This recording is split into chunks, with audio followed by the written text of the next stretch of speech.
پردہ نظر آئیں کل جو چند بیویاں، اکبر زمین میں غیرت قومی سے گڑ گیا۔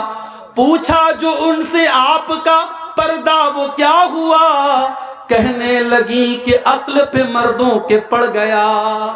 تو اگر عورتوں کو پردے کا حکم ہے تو مردوں کو اپنی نظروں کو جھکانے کا بھی حکم ہے۔ ان دونوں پر عمل ہونا ضروری ہے۔ اگر سماج میں عورت پردے میں نکلے گی اور مرد کی نظر نہیں جھکے گی تب بھی سماج میں اصلاح نہیں ہو سکتی۔ عورت کو پردے میں نکلنا ہے اور مرد کو اپنی نظر جھکا کے چلنا ہے۔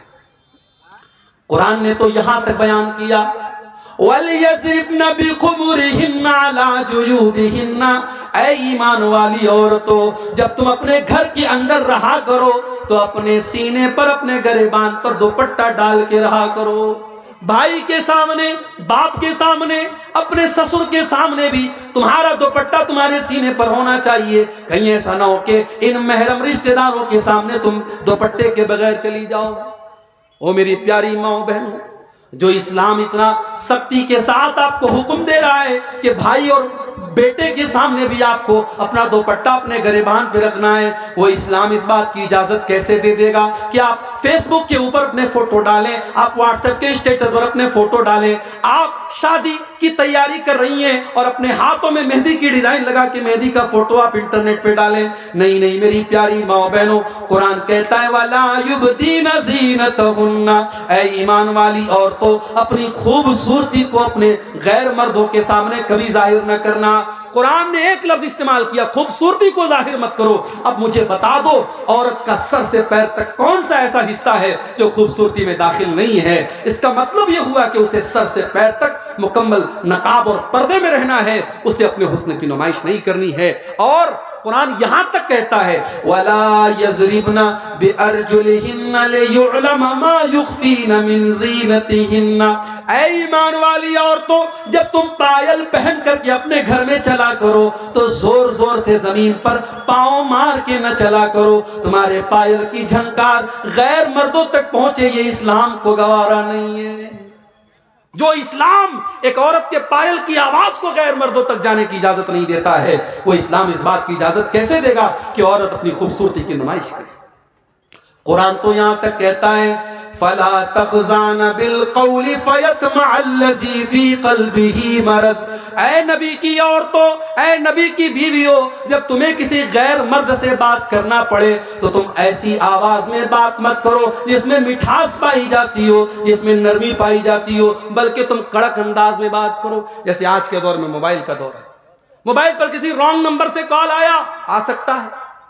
اب اگر لڑکی نے تھوڑا سا مٹھاس کے ساتھ بات کر لیا، کون بول رہے ہیں انداز میں اگر ذرا سی مٹھاس آ گئی، سامنے والے کو لگ رہا ہے کہ یہاں میری دال گل جائے گی، یہاں گرین سگنل مل رہا ہے مجھے۔ اور جہاں اس نے کڑک انداز میں بات کر لی، کون بول رہے ہیں، کس سے بات کرنی ہے آپ کو؟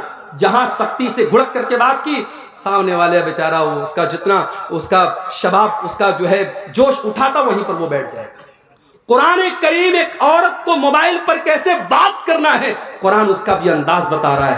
فَيَطْمَعَ الَّذِي فِي قَلْبِهِ مَرَضٌ، جس مرد کے دل میں شہوت کی بیماری ہے، وہ تمہارے بارے میں کوئی غلط خیال اپنے دل میں نہ لا سکے۔ وَقُلْنَ قَوْلًا مَعْرُوفًا، اور اے نبی کی عورتوں، بدتمیزی نہ کرنا، گالی گلوچ سے بات نہ کرنا، بلکہ جو بھی بات کرنا ڈھنگ سے بات کرنا، لیکن انداز کڑک ہونا چاہیے غیر مرد کے سامنے۔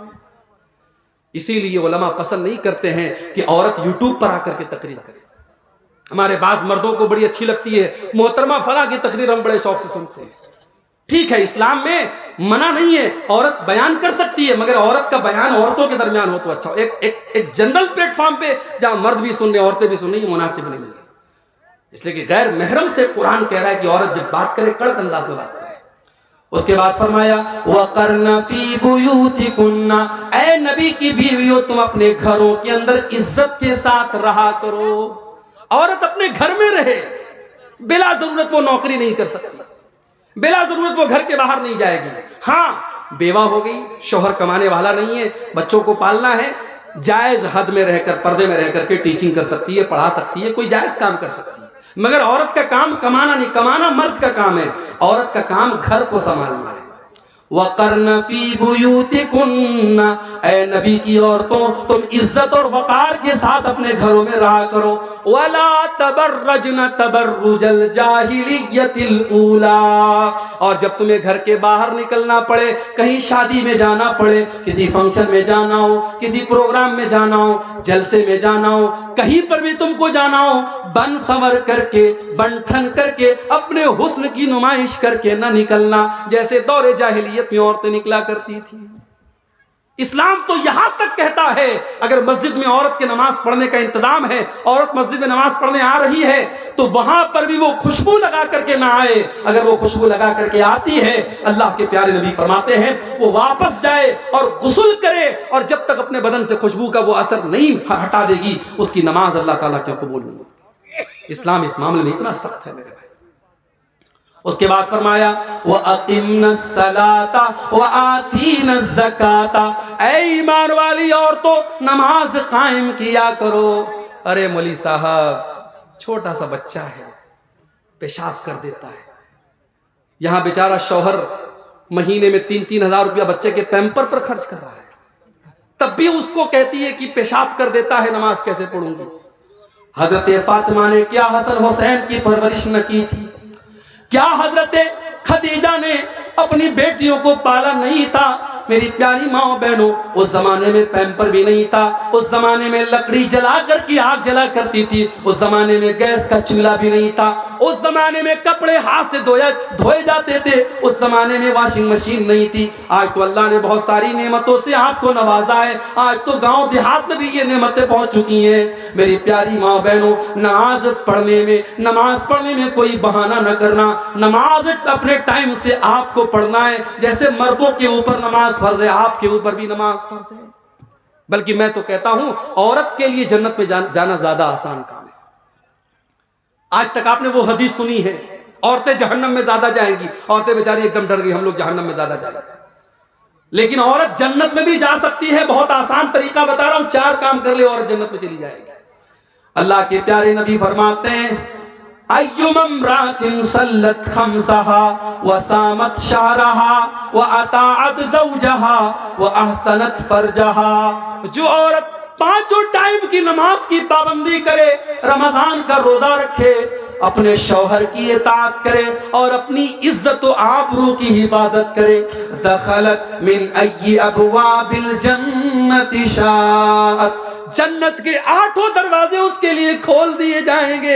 اے اللہ کی نیک بندی، تو جس گیٹ سے جنت میں جانا چاہے جا سکتی ہے. او میری پیاری ماں بہنوں، اگر جہنم میں عورتیں زیادہ جائیں گی تو آپ یہ کیوں بھول گئی کہ ایسی عورتیں بھی دنیا میں پیدا ہوئی ہیں جن کو مریم کہا جاتا ہے، جن کو آسیہ کہا جاتا ہے.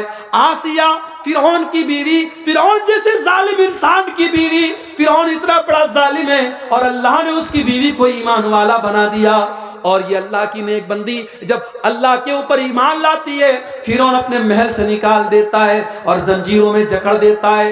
اپنے محل کو چھوڑ کر کے، اپنے شوہر کی حویلی کو چھوڑ کر کے جیل کی تاریکی میں، جیل کے اندر اپنی زنجیروں میں جکڑی ہوئی فرعون کی بیوی اللہ سے دعا کرتی ہے رب ابن لی عندک بیتا فی الجنہ ونجنی من فرعون وعملہ ونجنی من القوم الظالمین. اے اللہ تیری توحید کے لیے، تیرے دین کے لیے، اے اللہ میں نے فرعون کا محل چھوڑ دیا، اے اللہ اپنی اس بندی کو تو جنت میں ایک محل عطا فرما دے، اے اللہ اس ظالم فرعون سے مجھ کو نجات دے دے. اللہ نے قیامت تک کے ایمان والوں کے لیے فرعون کی بیوی کو آئیڈیل اور نمونہ بنا دیا. اس کا مطلب یہ ہوا اللہ کے یہ نہیں دیکھا جائے گا کہ رشتہ کیسا تھا، اللہ کے یہ دیکھا جائے گا کردار کیسا تھا. حضرت نوح علیہ السلام کی بیوی اور حضرت لوط علیہ السلام کی بیوی، دونوں نبیوں کی بیوی ان کے اوپر ایمان نہیں لائی. اتنے بڑے نبیوں کی بیوی ایمان نہیں لائی تو قرآن کہتا ہے فَخَانَتَاهُمَا فَلَمْ يُغْنِيَا عَنْهُمَا مِنَ اللَّهِ. حضرت نوح علیہ السلام کی بیوی جہنم میں جائے گی، حضرت لوط علیہ السلام کی بیوی جہنم میں جائے گی. نبی کی بیوی ہے اور ایمان نہیں لائی تو جہنم میں چلی گئی، اور فرعون کی بیوی ہے اور ایمان لائی تو جنت میں چلی گئی. میری پیاری ماں اور بہنوں، آپ کا کردار ایسا ہونا چاہیے. آپ کے لیے مثال مریم ہے اور آپ کے لیے مثال آسیہ ہے. قرآن کہتا ہے وَأَقِمْنَا الصَّلَاةَ، نماز قائم کرو، وَآتِينَا الزَّكَاةَ، زکوٰۃ دیا کرو۔ عورت جو زیور پہنتی ہے، عورت جو کنگن پہنتی ہے، جو گلے میں ہار پہنتی ہے، جو کان میں ایئر رنگ پہنتی ہے، اگر سونے کا ہار ہے، سونے کا زیور ہے اور 85 گرام یا اس سے زیادہ کا ہے، اور چاندی کا زیور ہے اور 595 گرام یا اس سے زیادہ ہے، اس پر سال میں 2.5% زکوٰۃ دینا ہے۔ عورت کو اگر شوہر زکوٰۃ نکال دے بہت اچھی بات ہے، اگر شوہر نہیں نکال رہا ہے تو بیوی کو اس کی زکوٰۃ نکالنی پڑے گی۔ اس کے بعد اللہ فرماتا ہے وَأَطِيعْنَا اللَّهَ وَرَسُولَهُ، اے ایمان والی عورتوں تم اللہ کی اطاعت کرتی رہنا اور رسول کی اطاعت کرتی رہنا۔ انما یرید اللہ لیذھب عنکم الرجس اہل البیت ویطہرکم تطہیرا۔ اے نبی کے گھر کی عورتوں، اللہ یہ حکم اس لیے دے رہا ہے کیونکہ اللہ تم کو ہر گندگی سے پاک اور صاف کرنا چاہتا ہے۔ اس کے بعد فرمایا وَاذْكُرْنَ مَا يُتْلَى فِي بُيُوتِكُنَّ مِنْ آيَاتِ اللَّهِ وَالْحِكْمَةِ، اے نبی کی عورتوں تمہارے گھروں میں قرآن و حدیث کا درس ہوتا ہے، قرآن پڑھا جاتا ہے اور حدیث پڑھی جاتی ہے، اس کو یاد کیا کرو۔ آج ہماری عورتیں قرآن و حدیث کیا یاد کریں گی؟ بریلی کا نیوز آپ نے سنا ہوگا، مدرسے میں پڑھی ہوئی لڑکی آج مرتد ہو گئی اور کسی غیر کے ساتھ بھاگ گئی۔ یہ حالات ہو گئے ہمارے ملک کے، ہماری مسلمان بہن غیروں کے ساتھ فرار ہو رہی ہے۔ میرے بھائیوں کہیں نہ کہیں پانی مر رہا ہے، کہیں نہ کہیں ہماری تربیت میں کوتاہی ہے۔ ہم نے اپنی بچیوں کو قرآن تو پڑھا دیا کسی مولوی صاحب کے ذریعے، مگر قرآن کا مطلب نہیں پڑھایا۔ ہم نے اپنی بچیوں کو کبھی مدرسے میں نہیں بھیجا، بچیاں اسکول گئیں، کالج گئیں، یونیورسٹی گئیں، پڑھ تو لیا، لکھ تو لیا، ایجوکیٹڈ تو بن گئیں، مگر ہماری بچیوں کو دین کے بارے میں کچھ نہیں پتا۔ اللہ کے واسطے ہوش کا ناخن لو، اپنی بچیوں کو دین سکھاؤ، اپنی بچیوں کو اسلام سکھاؤ، اپنی بچیوں کو توحید سکھاؤ۔ اسی لیے حضرت علی فرماتے ہیں کہ قرآن کی جو یہ آیت ہے، اللہ فرماتا ہے قُوْ أَنفُسَكُمْ وَأَهْلِيكُمْ نَارًا، اپنے گھر والوں کو جہنم کی آگ سے بچاؤ۔ حضرت علی کہتے ہیں اس کا مطلب کیا ہے؟ عَلِّمُوهُمْ وَأَدِّبُوهُمْ، اپنے گھر والوں کو دین سکھاؤ۔ یہ مدرسے جہاں بچے بچیاں پڑھ رہے ہیں، ان مدرسوں کے لیے آج بھیک مانگنی پڑتی ہے۔ آج ہمارے بنگالی زبان میں وہ بیچارے نظمیں پڑھ پڑھ کے اور شعر پڑھ پڑھ کے آپ سے چندہ مانگتے ہیں۔ ہونا تو یہ چاہیے تھا آپ خود آگے بڑھ کے دیتے، جس کی 10,000 کی طاقت ہے وہ 10,000 دیتا، جس کی 1,00,000 کی طاقت ہے وہ 1,00,000 دیتا، ان مدرسوں کے لیے بھیک نہ مانگنی پڑتی۔ مگر ہائے آج ان مدرسوں کو ہم نے اتنا کمزور بنا دیا، جب تک گھر گھر جا کے لوگ بھیک نہ مانگے یہ مدرسے نہیں چل سکتے۔ میرے بھائیوں اپنی بچیوں اور بچوں کو ان مدرسوں میں دین کی تعلیم دو، تبھی آپ کی بچیاں بچ سکتی ہیں۔ اور قرآن یہ بھی کہہ رہا ہے مسلمان کے گھر میں قرآن و حدیث کا درس ہونا چاہیے۔ اس لیے وقتاً فوقتاً، سال میں آپ نے ایک بار جلسہ کرا لیا بہت اچھی بات ہے، لیکن وقتاً فوقتاً کسی عالم کے ذریعے یا عالمہ کے ذریعے گھر گھر بھی چھوٹے چھوٹے پروگرام ہونے چاہیے، عورتوں کے مخصوص پروگرام ہونے چاہیے۔ آج کتنی عورتیں ہیں نماز کا طریقہ ان کو نہیں آتا، وضو کا طریقہ ان کو نہیں آتا، غسل کا طریقہ ان کو نہیں آتا، پاکی ناپاکی کے مسئلے ان کو نہیں آتے، توحید کا مسئلہ ان کو نہیں آتا، شرک کیا ہے ان کو نہیں آتا۔ کتنی عورتیں ہیں کتنے شرکیہ کاموں میں پڑی ہیں۔ میرے بھائیوں قرآن کہتا ہے وَاذْكُرْنَ مَا يُتْلَى فِي بُيُوتِكُنَّ مِنْ آيَاتِ اللَّهِ وَالْحِكْمَةِ، اے نبی کی عورتوں اپنے گھروں میں قرآن و حدیث جو پڑھا جاتا ہے اس کو یاد کرو۔